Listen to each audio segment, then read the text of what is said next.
Kikao hiki ni cha maandalizi ya siku ya wafanyakazi duniani, yani Mei Mosi au May Day.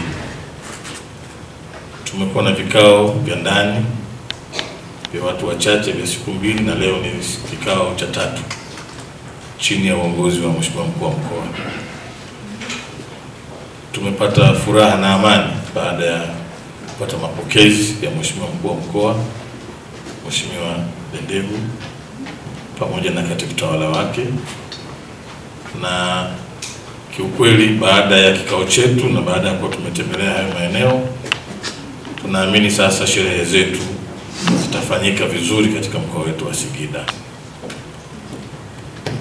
Mheshimiwa Mkuu wa Mkoa, naamini unanisikiliza, na waheshimiwa viongozi wa mkoa wa Singida wa serikali, sisi viongozi wa vyama vya wafanyakazi tumejipanga na tuko tayari kushirikiana na uongozi wa mkoa wa Singida kufanikisha sherehe hii kubwa, na ninaamini itakuwa ni Mei Mosi ya kipekee itakayofanyika katika mkoa wetu wa Singida.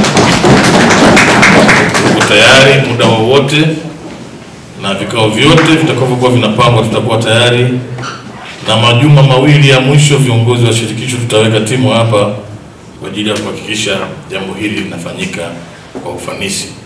Kwa hiyo nami nishirikiane na uongozi wa mkoa wa Singida kuandaa wale wote wanaopenda kushiriki nasi kitaifa. Singida iko tayari kuwapokea wageni wote, wataishi vizuri, wenye hofu na malazi watalala vizuri, maandalizi yamewekwa sawa sawa, kila kitu kipo sawa sawa. Karibuni sana Singida kwa ajili ya Mei Mosi ya kipekee itakayofana sana. Kwa hiyo maandalizi yanakwenda vizuri. Leo sisi hiki ni kikao cha tatu, lakini kwa maana kikao kikubwa katika hadhi ya kitaifa na kimkoa, hiki ni kikao cha kwanza. Kwa hiyo tunawakaribisha sana, karibuni sana. Shughuli zetu tunatarajia zitafanyika katika uwanja wetu wa Liti hapa manispaa ya Singida, lakini tutakuwa na shughuli nyingine kabla kuelekea kwenye kilele.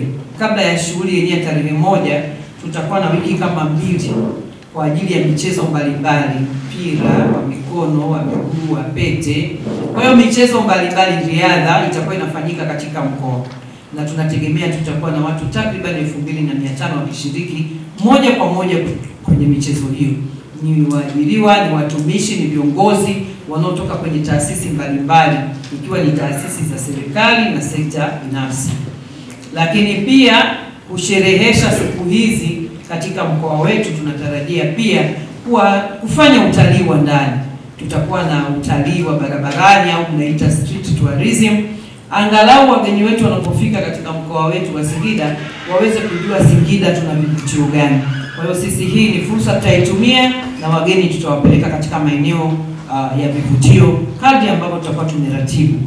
Lakini tutakuwa na mashindano ya magari, tutakuwa na mashindano ya ngumi, lakini tutakuwa na usiku wa kuku, tunaita kuku festival. Kwa Singida sisi ni wazalishaji mahiri na maarufu kwa kuku bora kabisa Afrika. Kwa hiyo tunategemea wageni wetu waje waone ndio waamini yale ambayo tunayasema. Lakini tutakuwa na maonyesho yataongozwa na wenzetu wa OSHA, lakini na sisi hapa ndani tutakuwa na maonyesho mbalimbali na kazi mbalimbali ambazo wana Singida wanazifanya.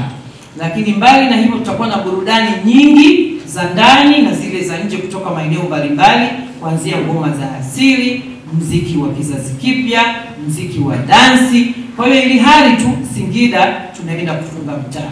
Lakini vivyo hivyo tutakuwa na baadhi ya barabara tutakazokubaliana tutazifunga kwa kipindi hicho, kuhakikisha usiku kucha tunafanya shughuli, tunafanya biashara, lakini watu wanapata namna ya kufurahi baada ya kufanya kazi ngumu toka Mei Mosi iliyopita mpaka Mei Mosi hii ya sasa.